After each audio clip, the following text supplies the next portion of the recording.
Olá, ouvintes da Rádio Madalena. Eu sou Maria Rita Kel, estamos começando aqui mais um Conversa Solta, com um convidado que faz tempo que eu estou paquerando para ver se eu acho ele, agora finalmente consegui o contato. Não era ele que fugia, não, era eu que nem achava o contato, eu sou muito tosca. E agora eu achei o contato desse jornalista, que é jornalista que completou 60 anos de jornalismo em 2023, e é um escritor também, já com 4 livros publicados e o quinto a caminho. Depois ele vai contar os títulos para nós. Eu fiz esse suspense para dizer o nome dele. É o José Trajano, querido José Trajano, que parece que eu conheço há muitos anos. Talvez de reuniões da esquerda, de jornais que nós já trabalhamos, não, Trajano? Olá, Maria Rita, obrigado pelo convite. Claro, a gente já trombou várias vezes, desde aquelas épocas, por exemplo, que eu trabalhava no jornal No Ex, né? Que foi um jornal Ah, lembra? Feito com lembro Quirino, do ex e eu né? trabalhava no Jornal Movimento. Aí tinha aquela época, tinha o Ex, tinha o Movimento, tinha Opinião, eram os chamados jornais da imprensa nanica, como muitos E, chamavam, né? Jornais da e resistência. exatamente, nós somos o tempo da imprensa nanica de resistência. E agora fazemos resistência de outras formas, né? Você Exatamente. programa. Esse nosso programa aqui é uma forma de resistência. Não sei se você sabe que o Conversa Solta, o Mauro inventou quando a Dilma caiu. Aí ele trouxe uma mulher de esquerda para a Rádio Madalena, que já existia há um tempão, com um monte de programas sensacionais. Sempre chamo os ouvintes para ouvir os outros programas de música, principalmente. Bom, te apresento como um jornalista que está na imprensa, então, há 60 anos, agora esse ano faz 60 anos, né? Tem 4 livros publicados e o quinto está a caminho. É carioca, tenho muita inveja, eu sou carioca, eu tenho cidadania carioca, mas nasci no interior de São Paulo. Carioca, tijucano, 4 filhos e 5 netos. E eu acho que você tem o título de cidadão paulistano mesmo, não tem, Zé Trajano? Exato, tenho título de cidadão paulistano. Eu estou em São Paulo há muitos anos, né? Eu nasci no Rio, saí do Rio para ir para o Paraná, para fazer um jornal no Paraná, lá em Londrina, junto com aquela turma que era do ex, né? O Narciso Calilha, Milton Almeida, Milton Taim, Palmério Dória. hum, e aí de lá eu vim para cá, me tornei paulistano, voltei para o Rio algumas vezes, mas já estou aqui há 20 e tantos anos, sem parar. E embora nunca tenha morado no Rio, por afinidade e amor, eu tenho cidadania carioca, sabia? Eu considero que eu tenho. Nunca ninguém me deu título nem nada, mas eu tenho cidadania carioca, já percorri o Rio, assim, em todos os lugares do Rio que dá para uma mulherzinha aí, enfim. Mas chega de falar da minha pessoa. É, você trabalha na TVT e no UOL. Exato. Então, minha primeira pergunta, Zé, é, por que a TVT, que é a TV dos Trabalhadores, para quem não sabe, né? Por que você escolheu a TVT e não foi tentar a Globo, a Record? Me diga aí.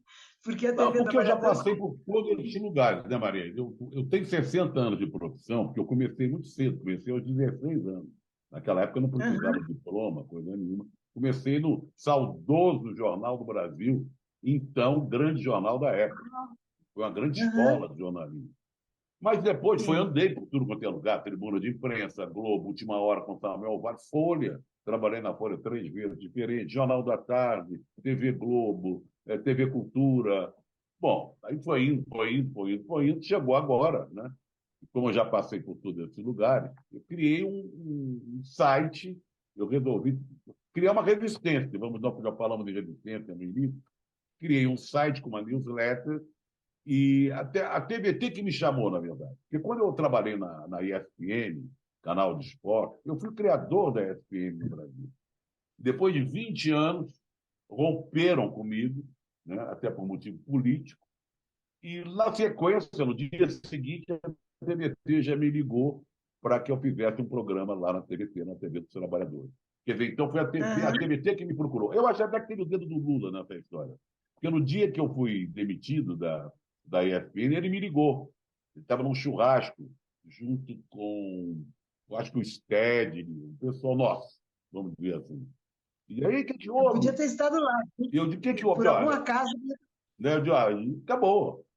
Aí, na sequência, a TVT me convidou e estou lá já há alguns anos, fazendo um programa de segunda a sexta, de seis e Uhum, meia às 7, no final da antecedendo o seu jornal, que é o jornal diário dele. E estou feliz lá, é um negócio que eu posso falar de música, de literatura, de cinema, de futebol, de política. Eu sozinho, vamos nós. Então, eu quero avisar também os ouvintes que eu, nesse 67, quase nunca posso. Então, o que acontece é que eu te acho no YouTube todos os dias e vejo. Então, Legal. avisando para os ouvintes que não podem nesse horário de 6h30 às 7, que ele está no YouTube todo dia, cada dia um programa novo. Então, enfim, já explicou por que TVT e não um Globo hoje em dia, não é? E a TVT, que é a TV dos Trabalhadores, acho que é uma TV muito importante. Talvez você tenha mais verdade do que em qualquer outro lugar, não sei se é É só uma verdade. fantasia Talvez eles minha. não me quisessem também, né? Quer dizer, também tem esse detalhe importante, né? Não tem Globo, não tem, porque eu já passei por lá muitas vezes, talvez não me quisessem. Estou bem onde eu estou. E no UOL é legal. Eu também faço, eu tenho um programa no UOL, às terças-feiras, um podcast que está na moda faz algum tempo, junto com o Casagrande e com o Juca Kfouri, é ao vivo, com imagem e tal, toda terça, de 7h30 da noite às 8h30, mais um pouco. Acaba o programa da TVT, eu já entro aqui no laptop, no aplicativo e tal, e entro ao vivo no UOL para conversar com o No... Casagrande e com o Juca. Cartão vermelho, mano.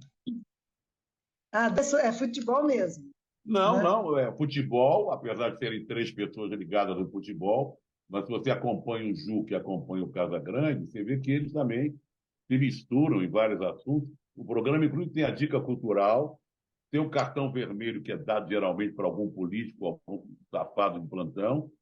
Claro que o futebol é, vamos dizer assim, 70% do programa. Mas a gente fala de música, a gente fala de política, e, bom, tem liberdade Uhum. para falar de tudo também. Deixa eu te falar duas coisas sobre futebol. Uma das coisas, uma vez eu estava no Rio com um amigo meu, Benilton Bezerra, vendo um jogo que eu acho que eu era corintiano. E eu estava vendo um jogo, já faz uns mais de 10 anos, eu não lembro, mas acho que era Santos e Corinthians. E no jogo, muito bem, muito bem. E eu mudei e comecei a torcer. Aí o Benilton dizia assim: não dá para confiar em mulher, não dá para confiar em mulher. Trocar de time no meio de um jogo mostra que não são de confiança. Você Mas sabe que eu acho. eu acho que virar casaca, que é o termo exato, né, Maria Rita? Trocar de Uhum. time e virar casaca. Eu sou América, que é um time, coitado, está lá, divisões inferiores, quase não joga. Os torcedores estão velhos, torcedores, não há renovação da torcida. Mas eu falei que depois de velho virar casaca é falta de caráter. Então, eu me esforço para não trocar de time, para não virar casaca, que bem que eu merecia trocar de time, para não ficar. O Chico Anísio, que foi torcedor do América, já estava com uma certa idade, ele virou casaca. Um dia eu perguntei a ele, mas por que você deixou de ser América? Nós somos tão pouco. Colocaram que uma velhice feliz. No meu caso, nem é isso. Não era uma torcedora infeliz de algum time. Eu mudei do Corinthians para o Santos, e naquele jogo o Santos estava jogando um bolão. Eu comecei o jogo do Eu Santos. fui Eu queria envolvida ter... pela partida, né? Envolvida pelo talento do Exatamente. campo. E eu queria estar com você uma hipótese que eu tenho, porque o futebol, de todos ninguém fica. Ninguém chora no jogo de tênis, eu acho, talvez um ou outro, a mãe do tenista, quando o seu time começa a ninguém espera num jogo de basquete, ninguém acende vela e faz promessa num jogo de vôlei. Futebol, a minha hipótese é o seguinte, veja o que você acha. Futebol é a coisa mais parecida com a vida de todos os esportes. Primeiro, é dificílimo, é o jogo mais difícil, né? Jogar com o pé, isso tudo você vai explicar muito melhor, se você quiser, na sua observação da minha. Mas primeiro é o jogo de todos. Segundo, ele termina com prazo, ele não termina com um recorde de pontos, pode terminar 0-0, pode terminar sem nenhum resultado, né? Sem nenhum gol. Outra coisa, não é justo, nem se o melhor ganha. Às vezes, um time pior, por uma Verdade. sorte, não é? Não é Aham. justo, nem sempre o juiz vê tudo. Então, às vezes, o juiz apita um pênalti que não foi, que ele estava no meio ruim, e aí a torcida grita, mas ele, juiz, e aí ele decide uma cobrança de pênalti que o time que não fez o pênalti gol. Enfim, é a coisa mais parecida com a vida que eu aqui existe, em termos das incertezas, dos acasos, da força do acaso, do azar e da sorte, que não tem nada a ver com justiça. Eu queria ouvir você comentar isso, porque isso há muitos anos, nunca contei isso para ninguém que realmente entende de futebol. Olha, eu estou lendo um livro, por acaso, até separei aqui, O Mau Humor, tá? O Mau Humor de Chuteiros. É um livro muito interessante. Tem até aqui um texto do Rui Castro, no final, que falou: o problema não é que são frases. Ele separou frases sobre o técnico, sobre o fanatismo. É muito interessante. Tem frases de todo mundo: Chico Buarque, do Shakespeare, né, do Armando Nogueira, de ex-jogadores. O Rui Castro diz: o problema não é que nesse livro Marcelo Lopes tenha reunido várias frases que eu gostaria de ter dito. Eu queria era ter feito esse livro. E eu também assino embaixo. Eu também gostaria de ter feito esse livro. Porque tem frases aqui sensacionais, recolhidas, que tentam explicar um pouco, você lendo o livro através das frases reunidas por ele, explicar um pouco o que você está colocando. Tem um amigo meu que fala que o futebol é uma das maiores invenções do homem. De certa forma, em termos de emoção, é. Você vê, ele conquista o coração de milhões. Você vê, o Brasil é um país de apaixonados pelo futebol. Mas não é privilégio do brasileiro. Você vê que os ingleses também são, os mexicanos também são, Uhum. os italianos, os argentinos, os uruguaios, né? Os turcos, o jogador brasileiro que jogou na Turquia, diz que é uma loucura o fanatismo das torcidas. Inclusive, há muita rivalidade em alguns casos de torcida que se enfrentam, brigam. Quer dizer, o futebol reúne uma paixão tão intensa em torno daquela bolinha, daqueles jogadores que entram em campo para disputar uma partida, que tem que. É difícil você conviver com o futebol sem ter uma reação. Você teve uma reação vendo o jogo de futebol. Você trocou de time durante o jogo. O futebol, o Claro, claro. futebol te despertou, né? Tomar uma atitude que quem estava do teu lado falou: não estou entendendo. Mas está entendendo sim, eu estou apaixonada por esse jogo, né? Pelo talento que eu estou vendo, pela Que disposição bom daquele que você me time. perdoou por essa. Que bom que você me perdoou por essa Não, mas mulherzice que eu fiz. acontece. O futebol é capaz disso, né? Eu tenho um livro que quem quer ter resposta da sua pergunta pode encontrar na literatura muitas respostas aí. Por exemplo, esse mau humor de chuteiro é um livro de frase. Agora, tem um outro aqui que eu separei para falar com você, do meu querido Luiz Antônio Simas, amigo da Tijuca, grande pensador, homem das encruzilhadas, das ruas, que é Maracanã, quando a cidade era terreiro.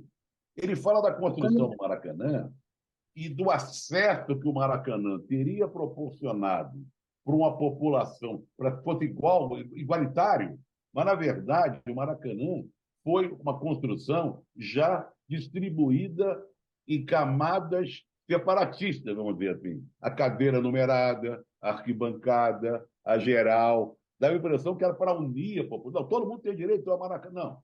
Todo mundo tem direito, mas pode ficar de pé na geral, ficava de pé na geral, né? Para tomar mijo na cabeça, laranjada, porque ficava embaixo da arquibancada. As cadeiras eram supérfluas, quem tinha dinheiro. Então, o futebol é muito explicado da literatura. Nelson Rodrigues é mestre. Nelson Rodrigues é mestre em falar de futebol. Ele tinha uma coisa, você falou que foi ver um jogo e trocou de time durante o jogo. O Nelson Rodrigues tinha uma deficiência, ele enxergava pouco, de visão. Ele enxergava só coisas próximas a ele. E quando ele ia ver, ele escrevia sobre futebol, ia ao jogo, depois ia para a redação do Globo, do Jornal do Esporte, e escrevia uma crônica sobre o jogo. O jogo que ele não via. Então, o que ele fazia muito? Ele ficava ao lado sempre de um ou dois amigos e falava assim: o que nós estamos vendo hoje? Me conta como foi o gol. O Flamengo mereceu vencer. Aí, em função do relato daqueles amigos, ele escrevia a crônica dele. Então os depoimentos dele, de coisas que ele não via, são os melhores relatos sobre futebol que existem na literatura brasileira. Mas também pelo o Nelson Rodrigues. Está falhando um pouco está picotando um pouco a fala. Pelo Fala de grande novo. o escritor que ele era, né? Ah, sim, mas aí entrava verbo, talento, toda. O Nelson Rodrigues foi bambambam, não só escrevendo sobre futebol, mas escrevendo, fazendo um grande teatrólogo, né? Um grande romancista. Uhum. Mas o texto, mas ele foi durante muitos, muitos anos um grande cronista de futebol. Tinha uns livros, ele tem vários livros de futebol, A Sombra das Chuteiras Imortais. Ele e o irmão Ah, dele. Ele e o irmão dele. O irmão do Nelson Rodrigues é o nome do Maracanã. O nome do Maracanã é Estádio Mário Filho. Quem foi Filho, Mário era Filho? irmão do Nelson.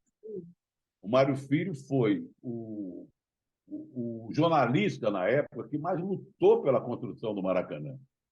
O Carlos Uhum. Lacerda, o próprio Carlos Frederico Werneck de Lacerda, aquele boquirroto da UDN, um dos grandes responsáveis Sei. pelo suicídio do Vargas, ele era vereador da UDN naquela época. E ele queria que o Maracanã não fosse construído ali onde é, perto da minha Tijuca.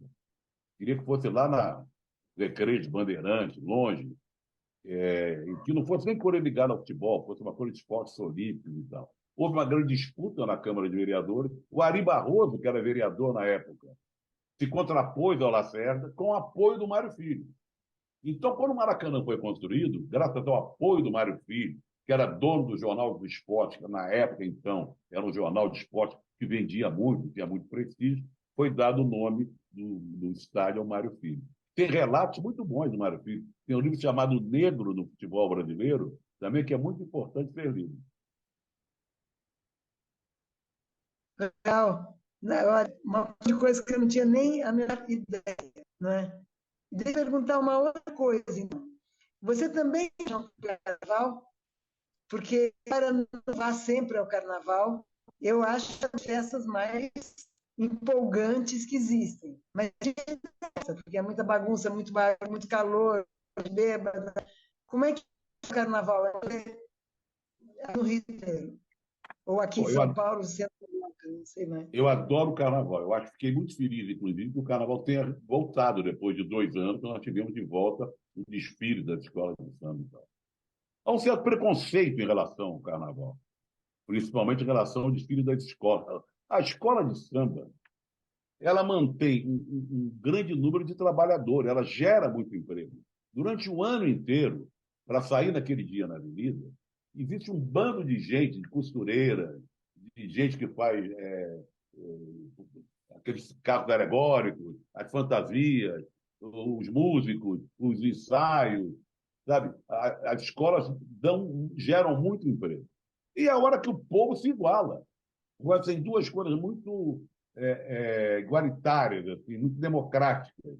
A praia, você Aham. pode ir à praia, porque a praia é para qualquer um, né? Apesar que teve um determinado momento que queriam que a praia fosse só para elite, mas a praia você vai, bota um calção, um maiô, um biquíni, vai e entra, né?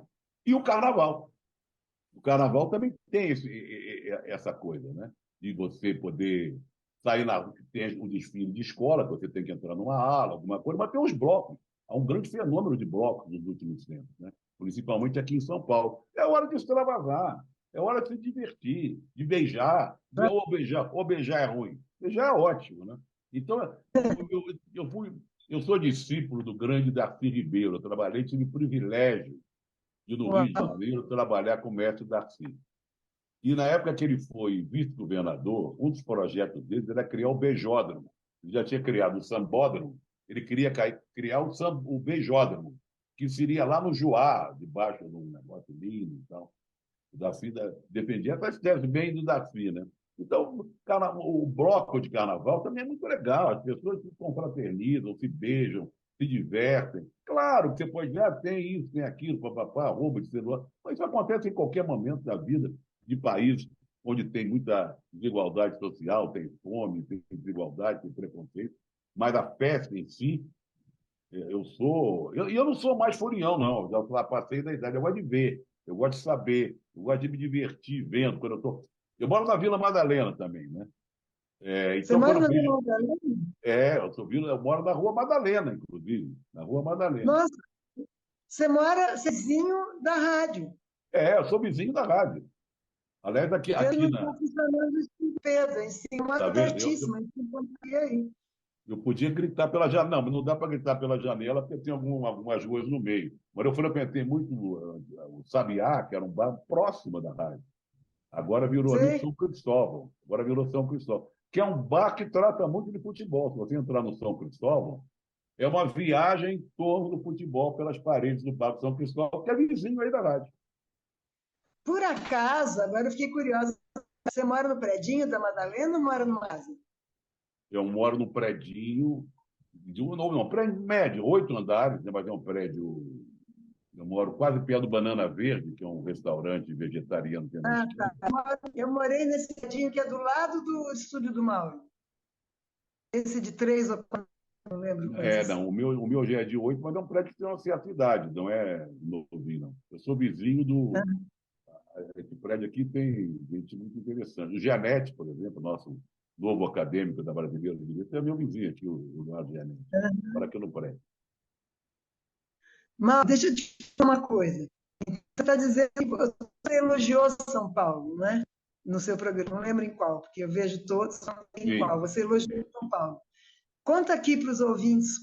O paulistano adora dizer ai, que o Rio que é legal, a Bahia que é legal, qualquer outro lugar de São Paulo é só para trabalhar. Eu adoro São Paulo, eu aproveito São Paulo, eu faço São Paulo. Faço tudo de interessante que tem para fazer em São Paulo. Me conta um pouco qual é o seu elogio a São Paulo. Conta para os ouvintes, porque eu já ouvi. Eu Diga para o adoro seu. São Paulo. Claro, sou carioca, amo a minha cidade. Eu já morei fora do Brasil também, em alguns lugares. Eu adoro Lisboa, por exemplo. Eu já morei um pouco em Londres, já morei em Roma, já morei em Florença. Morei até com Sócrates. Veja, eu morei com Sócrates em Florença. Filósofo, não. Não, é pena que não, mas foi com um grande jogador. Não daria tempo, né? Da idade. Bom, Não é tão mas velho olha, assim. São Paulo, eu sempre gostei muito, porque eu me dei muito bem aqui pessoalmente. Aqui tive meus filhos, casei várias vezes, frequento lugares que eu gosto muito, tenho muitos amigos, sabe? É uma cidade que te eu estava lendo um ranking agora de cidade, não sei quem promoveu esse ranking, diz que Londres é a melhor cidade do mundo. E São Paulo entrou no ranking, ele entrou no Rio de Janeiro e São Paulo entrou. E por que colocaram São Paulo nesse ranking? Saiu agora, essa semana, estava vendo no UOL.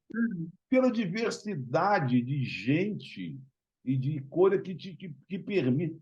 Ora, poucas cidades no mundo têm um número de restaurantes e bares de outros países.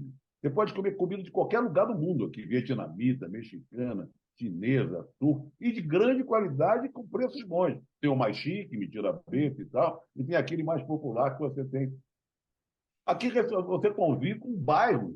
Você vai na Liberdade, é um bairro que está lá, Japão, China, não sei o que e tal. Né? Você tem os italianos espalhados pela cidade. São Paulo é muito legal. O que estraga São Paulo são, assim como várias cidades brasileiras, são os governantes de São Paulo. Aí que é o problema. Né? Porque na É hora que você vê verdade. a Paulista destruição, escolheu um né? bom governador bom, né? Na hora que você vê a destruição da cidade a partir, uma cidade que elegeu o Dória prefeito e depois de governador, sabe, é preocupante. Né? Nós tivemos destruição, voltando para o Haddad, futebol. depois uma Nós cidade destruímos que o elegeu Pacaembu. Haddad. Oi? Ele destruiu o Pacaembu, né? Que eram os orgulhos da cidade, voltando agora para o futebol. Né? O ginásio de Ibirapuera, eu fui agora semana passada lá, está destruído. O que, é que eles fazem? Eles deixam deteriorar para depois tentar privatizar. Mas tirando os governantes, que são da pior qualidade, mas no Rio de Janeiro também não pode se orgulhar muito do seu governante, porque tem eleito cada um, que eu vou te contar, o Witzel, depois esse Cláudio Castro, né? Né? Já teve o Garotinho, já teve o Sérgio Cabral. Então, nós estamos mal de governantes nesse estado. Mas, só voltando a São Paulo, eu me sinto em casa. Recebi o título de cidadão paulistano, coloquei na parede orgulhosamente, para quem entra na minha casa olhar, ler que eu sou cidadão paulistano. É um título que eu me orgulho muito. Deixa eu perguntar uma coisa. Não, São Paulo também é o seguinte, eu vou fazer assim agora, quando eu quiser falar, vou levantar o dedo Tá. interrompendo. São Paulo também tem teatros, show, salas de espetáculo, isso são as 4 artes, né? cinema, teatro, espetáculo e salas de exposições de arte, pode passar 3 indo em curso sem repetir, não é? Assim, todas as semanas você vai em alguma coisa e não repete. Também é coisa que, não que o Rio não tenha, não que o Rio Grande do Sul, BH não tenha, mas São Paulo é recordista, eu acho, né? Não sei. Não, é verdade. Você pega o guia do fim de semana para ver onde eu vou. É difícil escolher, porque tem tanta. Os museus de São Paulo. Olha os museus que São Paulo tem. Eu falei, lugares de arte, os museus todos Né? também. A minha mulher que trabalha no Museu da Pessoa e adora museu, né? Ela me levou a museu. Eu era meio reticente assim, ir a museu, eu estava meio preguiçoso. Hoje em dia, quando a gente viaja, vai muito museu e aqui em São Paulo também. Então, nós temos museu, cinema, casa de espetáculo, Sala São Paulo, né? São Paulo é um show, é um show. Culturalmente é um show. Eu tenho o maior prazer de viver em São Paulo, me sinto muito bem. Que um carioca que não tá triste de morar aqui. Não. Vem cá, gosta de música brasileira em geral? De quem você gosta, tanto dos antigos quanto dos atuais? Ontem eu fui ver o show do Chico Buarque com a Mônica Salmazo. Show de estreia dele aqui em São Paulo. É um show que já Que percorreu o vontade de Brasil. xingar, de É um show. xingar. Esse show já correu o Brasil inteiro, né? Estreou em São Paulo Zé. ontem, vai passar vários dias, depois vai para Salvador, depois para a Europa. Me emocionei muito com a Mônica Salmazo, por exemplo, cantando Beatriz, que é a música do Chico e do Edu. Ela começa o show, ela canta uns 20 minutos sozinha, com uma banda maravilhosa. Qual é a Depois que. música do Chico Buarque que eu não ouvi? Qual é a música do Chico? Beatriz, Beatriz. Ah, Beatriz. Eu acho uma Aham. lindeza, né? Ela canta divinamente bem. Então, ela começa a cantar sozinha, então o show já tem uma largada muito emocionante. E a Mônica Salmazo está na minha lista das preferidas como cantora, né?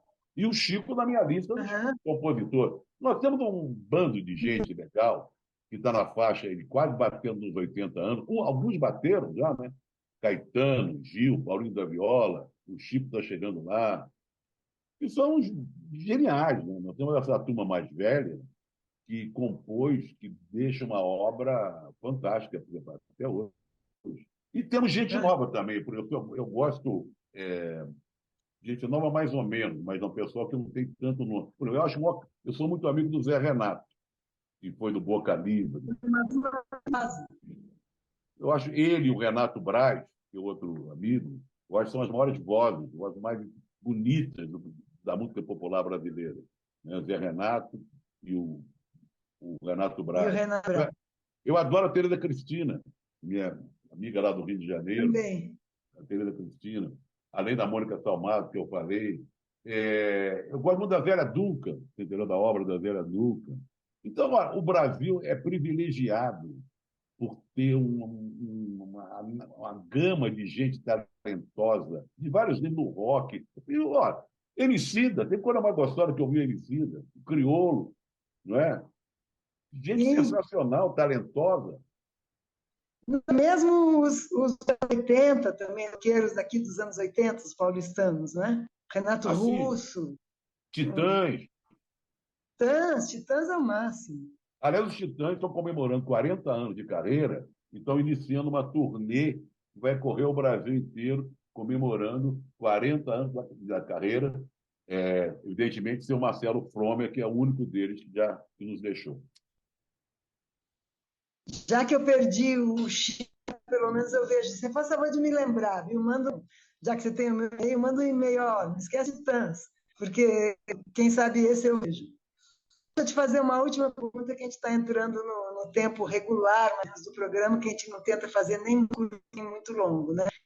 Tendo aí na sua estante um bonezinho do MST. Sim. Eu, durante muitos anos, eu fui canalista na Escola Nacional da Fernandes, porque quando a escola foi inaugurada, foi em 2006, eu acho, 2005 ou 2006, não me lembro, eles chamaram uma porção de gente para ir lá na inauguração. E depois, começaram a perguntar o que as pessoas podiam fazer pela escola. Então, um falou que podia estar na técnicas de agricultura sustentável, o outro falou que podia ajudar na fabricação de tijolos, porque eles fabricam tijolo sem queimar mato, né? Não sei se você sabe, sem queimar lenha. Eles usam aquele tijolo que eles fazem lá que não queima lenha. Enfim, foram Aham. perguntando. E eu falei, olha, desculpa, eu sou especialista, então eu não tenho nenhuma dessas expertises. Deve ter alguns de análise, né? Em todo lugar sempre tem alguém neurótico. Eles deram uma risada. Quando acabou a reunião, o dirigente me disse, pode começar. E aí, entre 2006 e 2011, porque depois começou a eu tive que olhar tudo, né? Porque daí eu tinha que ir para Brasília, para o campo, porque eu ia para japonês, aí eu tive que pagar, não pude mais fazer nada além do consultório. Mas entre 2006 e 2011, eu tinha vocês, eu pegava o ônibus, descia na estrada, passava amanhã, sábado, lá, até umas 3 da tarde, para não estar no estudo, voltava para a estrada, pegava outro ônibus, voltava para São Paulo. E foi muito, muito, muito feliz. Muito feliz. Adoro o pessoal do MST, conheço lá a Escola Florestan Fernandes, ajudei, de certa forma, na construção do campo Doutor Sócrates, porque tem um estádio, um campo de futebol agora, né? Está na hora, inclusive, de tomar o suco lá, comprando nas lojas do Armazém do Campo, na hora de tomar o suco de uva, sem agrotóxico, orgânico, e deixar de lado esses sucos de uva fabricados lá pelas vinícolas gaúchos, que tem o trabalho escravo. Tem amigos lá, o Joba, muito, eu adoro ele, e eles mandam aqui para casa, de vez em quando, o arroz orgânico dele, uma cachaçinha, um suco de uva. Eu sou fã do trabalho dele, do trabalho do MST, por isso que eu faço questão de botar na minha estante aqui durante o programa o boné. Aliás, tem vários bonés do MST. Então, Trajano, eu vou te mandar, você me mandou um e-mail, não foi? Foi. Eu vou te mandar o meu e-mail, para você ver que é chato aqui público na rádio, daí você me manda o seu endereço, que eu vou te mandar um livro de vários ensaios meus, que chama Aham. Bovarismo Brasileiro. Não precisa ler os outros se não te interessarem, mas o último é o relato de uma análise que eu fiz no MST. Ó, que beleza. É Maravilha. muito interessante. Aí você vê como o pertencimento ao movimento social também ajuda a se curar. Ótimo. Estou interessado Diferente já. da... Vou passar o e-mail para você. Beleza. Bom, eu já te perguntei quem você gosta hoje em música brasileira? Já perguntei, né? Já falei alguns nomes. Tá bom, Esqueci de depois eu falar do disse. Milton também, nosso querido Milton. Viu o show de despedida dele, né? É um Eu deus, né? também, olha, nós estávamos lá, Emocionei então. muito. Emocionei muito. Né? O do Chico eu perdi, mas o do Milton eu vi e chorei o show inteiro. Bom, do Chico talvez não seja despedida, quem sabe, né? Talvez seja o último dele, mas ele não está doente. Ele está. É que é muito desgastante na Claro, idade dele fazer uma turnê dessa de meses, correndo o Brasil inteiro. E ele também não é muito chegado a fazer show, não. Ele faz um show é, de 10 em 10 é anos, verdade. assim, né? Agora, continua meio. A última vez ele foi no MST, Aham. faz poucos anos. Magrinho, daquele jeito, não sei o que lá, estava lá jogando, não foi? Perninha fina. É. Bom, eu vou deixar você falar. A última coisa que não pode deixar comparecer aqui, que todos os seus programas acaba dizendo quem mandou e quem mandou matar Maria Franco. Né? Você não esquece uma vez, a placa está aí da Rua Marielle Franco, no seu escritório aí atrás, não é? E Aham. agora, o Flávio Dino, o governo retomou a investigação. Retomou, começou, agora eu não sei se retomou, se já existia uma investigação ou se começou agora. Então, eu quero que você me diga se você tem alguma esperança que a gente tenha finalmente essa resposta. Bom, nas mãos do Flávio Dino, a gente fica um pouco mais tranquilo, né? Porque é um feito admirável e que botou a Polícia Federal para ir mais a fundo nas investigações. O crime, Uhum. a execução, foi em 2018, foi em março de 2018. Olha quanto tempo faz. E eu faço questão Marielle, você nunca esquece do Anderson também, não é? Marielle Anderson, porque ele estava dirigindo o carro. É, é, Uhum. o, o Flávio Dino, eu confio que botando a Polícia Federal, mas tem muita gente importante por trás disso. Não é possível que depois desse quase 2.000 dias, né? E que a gente não. Tem 2 pistoleiros já presos há muito tempo, também não vão ao julgamento, mas tem gente graúda, como mandante, né? Então eu sempre faço o programa, termino, que é o momento cobrança, como eu chamo. Quem mandou matar Marielle Anderson e por que mataram Marielle Anderson? E vou continuar cobrando, fazendo essas perguntas, enquanto não vêm as respostas. É um escárnio, é um escárnio. Conheci a Marielle, e, quando ela era muito ligada ao Freixo, né? Ela começou trabalhando com o Freixo, é um escárnio, mas tem gente graúda, mas vamos torcer, Maria Rita, para que a gente rapidamente fique sabendo quem mandou matar Marielle e Anderson. Não é possível que a gente, nesse governo Lula, com Flávio Dino como ministro da Justiça, a gente não chegue. Eu não tenho, eu e a população brasileira, eu, você, todos milhões de brasileiros, a gente não tem uma resposta para a execução de Marielle. Bom, então vamos terminar a nossa entrevista exatamente com as palavras que você tem no seu programa, com essa cobrança, não é? Muito obrigada, Zé Trajano. Foi uma enorme te entrevistar. E depois que eu tiver editado pelo Mauro, eu mando você, agora que eu tenho seu e-mail. Obrigado, Maria Rita. Foi ótimo conversar com você. E fica a pergunta no ar. Quem mandou matar Marielle Anderson e por que mandaram matar Marielle Anderson? Até a próxima, ouvintes da Rádio Madalena. Um beijo, Trajano. Tchau, Maurão. Beijo. Até.